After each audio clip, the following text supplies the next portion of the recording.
Good morning. I'm very happy today to welcome actor and producer Jennifer Jelsema. I think she's talking to us from Chicago, right? Yes, I am. How are you, Jennifer? Everything is okay? Everything is wonderful. How are you, Sharif? Everything is fine. Thank you very much for joining the live today.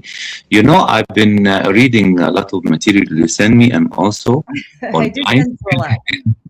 Yes, and I see that your first film was called Blindsided. It was in 2010, right? Oh, yeah, that was a long time ago. That was actually in Detroit, and it was a student film.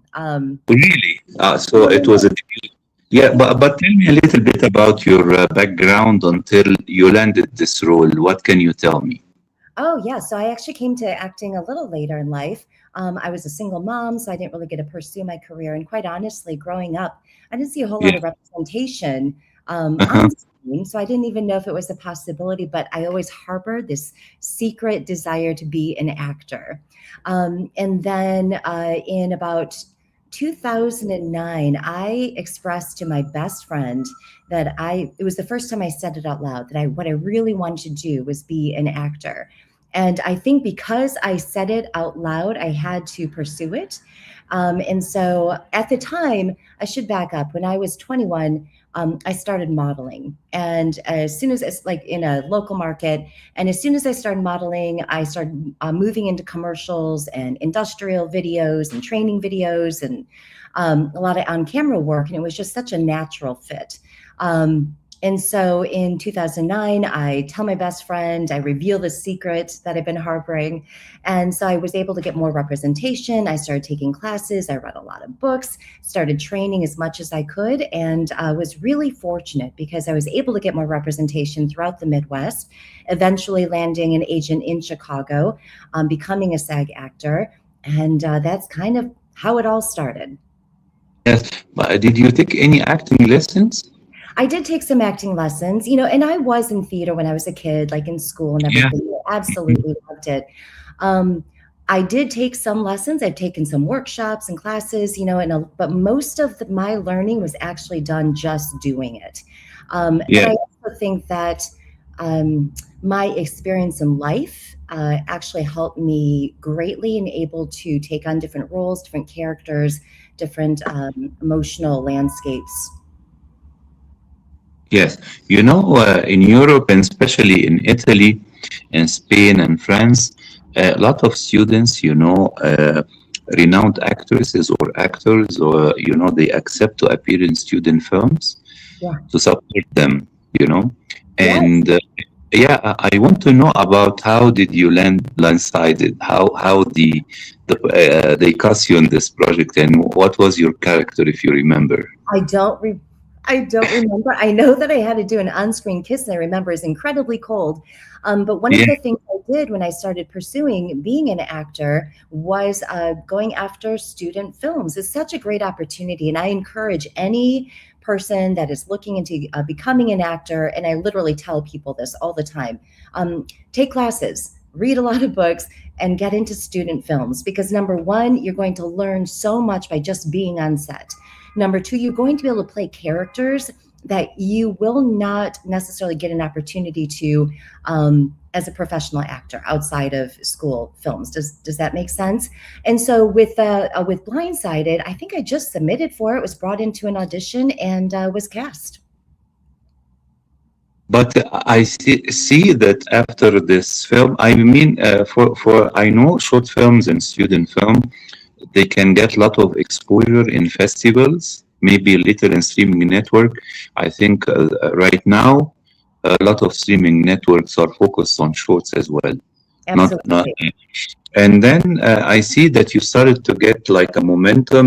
You did a lot of short films, and then feature films started to appear for you, right? Absolutely. Well, that's one of the other benefits of doing student films because you start developing a body of work that you can show people, whether it's, pursuing an agent, you can show them the kind of work you can do, or for your agent to represent you for other projects. So yeah, and just the experience itself. Tell me a little bit after you got an agent, you started to get more important roles according to your experience. Yes, absolutely. Having representation is just fabulous for for furthering your career. Again, when I was non-union, I had representation through multiple agencies throughout the Midwest, and I was incredibly busy. And then I got an agent in Chicago, and I had to let go of all my other representation, but they were able to get me larger projects, and that's when I got in a television show, and that's when I became SAG. But prior to that, I did have a number of films through my non-union representation throughout the Midwest. Yes. What can you tell me about Chicago as a production and film scene and television scene, according to you? Oh, that is one of my favorite questions. I have to tell you, Sharif, right now, there is an amazing energy around the filmmaking community here. There is so much talent. I mean, obviously, we have some really fine schools, both for acting and for filmmaking. And more of those students are actually staying because the industry is growing here, it's kind of blossoming. I am so grateful to have such a phenomenal core group of people and collaborators that I work with, incredibly talented people that I trust implicitly and enjoy working with. You know, movie making is hard, so you might as well have fun and work with the people that you want to work with. But the skill from writers, directors, DPs, all the way, I mean, it's just extraordinary what's happening here. The energy is amazing, and there's more Chicago films now that are actually making a national and global imprint. You know, they're getting sold and distributed globally now too, and that's coming from Chicago. It's taken a while, and I'm sure, as you know, Chicago has a great film incentive, tax incentive, and it takes a while for that to really build an industry in a community. And right now, I think we are really seeing the fruits of that labor, the fruits of those seeds that were laid when the tax incentives were first put in place, because there's just extraordinary talent. I feel like there is a renaissance happening right now, and I'm so excited to be a part of it.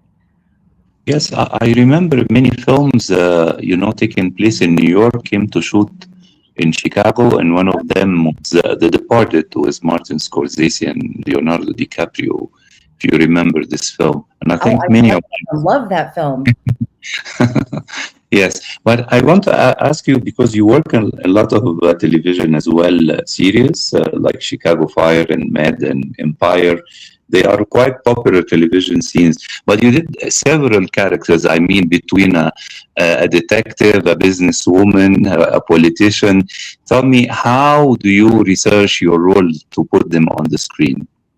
Well, you know, some of that research happens for the audition. So that's where I usually start. You know, first of all, you have to know what they're doing and what the physicality of that and the emotions of that and just the kind of person you are. You know, a lot of that helps with the writing too. You can mine a lot of the character through the writing and their relationships with other people, with other characters. And then I really like to go into the psychological aspect of each character. So no matter what they do, it's who they are. Yes, you need to know what they do and what that means. Like, for example, if I am playing a detective or an assassin, which I have gotten to play, I would like to play again. I was familiar with guns, but I went and took shooting lessons and I learned how to hold a gun properly. And they were like so grateful because they were telling me, there are so many times I'll be watching a television show or movie and they'll be like, oh, they're holding the gun wrong. So I went in a dress and heels at one point because I knew that's what I was going to be wearing when I had to pull my weapon. And that's how I trained. A lot of times I'll be asking people, you know, like people that I know that are in that field, or if they know people that are in that field, or just right now, you know, a lot of it's Google, doing your research on Google. Yes, but I see that you are moving from the acting in cinema, television, and theater to as well producing. Yeah. What can you tell me about it? Yes. So I'm very excited. Now I am still at my foundation an actor, and that is my first passion. But a few years ago, a dear friend of mine who is a fabulous actor, her name is Tiffany Bedwell, was going to be producing a short film, basically based around her life, her story. And I said, hey, I'd be happy to help. And little did I know how much I would be doing on that production and how much I actually really enjoyed it. And that kind of started my producing journey. So since then, I've just been getting more and more projects as a producer. Fortunately, a lot of those projects I also do get a role in, so I can combine the two. But I have to tell you, Sharif, I had a lifetime before I became an actor, and I worked, in marketing and sales and advertising and all kinds of different areas. And what I found is that as a producer, it's a really lovely bringing together of my past life and my present life, my creative life and my business life, because you need to be able to balance both of those as a producer. So I feel like I'm kind of exactly where I'm supposed to be right now, as long as I still get to act, which I do, thankfully. And I see as well that you started to co-write some scripts as well. Yes, thank you, Sharif. Wow, you really did do your research. One of my favorite things to do is write. And I have to say, when I was younger, I was an avid reader and writer. And as the years went by and being a single mom for a long time, I just didn't have time. And then when I got older, I had these stories in my head and I thought, well, but I'm not a writer. I can't do that. But fortunately, I have developed just dear friendships with some amazing collaborators, and I've been able to co-write with people, which has helped raise my confidence and my own ability to write. My favorite thing to do is take a script and make it better. I love to add humor. I love to add jokes. I love to define or refine an arc or a character's voice, or help shape a story. And over the last few years, I've gotten to do that with a number of people. One of the projects I'm most proud of right now that's going to be going out in the festival scene soon is Line Cooks. And my main collaborator, John Mossman, who's an amazing actor, writer, director, filmmaker, he and I worked with Mary Jane, the brilliant writer, in helping shape that story. And I have to tell you, it is just such a rewarding thing to see your work and your touch, up on the big screen. And right now I'm working on a feature film called Block Party. We're heavy into pre-production, and it's been really fun to help refine that story as well and help shape some of those characters. But yes, I've gotten to co-write a number of things. Another one of my collaborators, Barton Bund, who's brilliant. He just wrote a vertical series that we have launched now, a few of our episodes. And I didn't necessarily write it, but he would talk to me about the story, and I would help shape some of the characters and some of the storylines and just kind of assist. So I like to do it in all different ways, and depending on the person I'm working with and how much freedom I have to add my voice. Yes. And tell me, what was the reaction of your kids seeing their mom on the screen? You know what? Many, many years ago, I was in broadcasting and radio. And I'll never forget, my daughter was probably 3 or 4, and she had been in the car listening to the radio. And I had jumped out. I can't remember exactly what, but I came back in and she had her ear down by the speaker. And she's like, Mommy. It was so cute. But yeah, the first times my daughter saw, my daughters are incredibly supportive. And they love the fact that I'm pursuing my dreams. Because I think it gives them permission to, or the understanding that it's possible for them to pursue their dreams as well. They love seeing me on camera, sometimes more than I do. So, because I'm always like, oh, they did me no favors on that one. But they're always incredibly supportive, and they think it's really cool. Do you think they will venture into art, or this is too early to tell? Actually, no, they're both adults now, and they are both artists in their own right. Yes.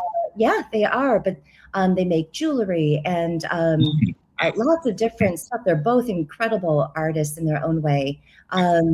And my youngest daughter has started doing some modeling and on-camera work. So this is great. Yes. So they have the genes of art, They definitely have the genes. Absolutely. Tom, you have a project that you shot right now and we can expect it soon? Okay, so I have a number of projects going on right now. So Line Cooks is the one that we shot last summer. It's a feature film, mockumentary style, coming of age movie. It is so wonderful. It's funny and sweet and just charming. And I'm super excited for the world to see that. That's going to be starting the festival circuit here soon. I have a short film called KO that's in post-production right now. Hoping to picture lock May 18th. Let's see, Time Away is actually out right now. We're releasing episodes every Thursday, and that's an At Time Away series. It's a really fun vertical series, very different than what else is out there. Yes. Yeah. Yes, are becoming popular right now. Yeah, so Bart and I actually talked a couple years ago about, floating some ideas around. We love collaborating with each other. And he has some really amazing skills, like practical, creative skills. And I said, we need to do something that can, show those beautiful work that you can do. And so we were floating around ideas. And I said, what if we do a vertical series? Because it was kind of like just coming up. And now vertical series is everywhere. It's kind of a wild west right now. So I kind of feel like we were talking about at the very start. I have to tell you, it is quite an experiment, but it was a blast to make. And it's very interesting kind of project. It's a whole different way of storytelling. Wonderful. Jennifer, I want to thank you very much for this lovely interview. Appreciate your coming. I wish you all the best in your upcoming projects and look forward for them.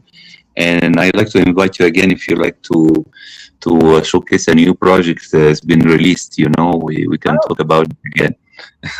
I would love that. Absolutely. And Cherie, thank you so much. I really appreciate you for inviting me, but also for the work that you're doing and in highlighting some of the great hardworking talent out there. Appreciate you. Thank you very much. Appreciate it. It's a great testimony. I appreciate a lot.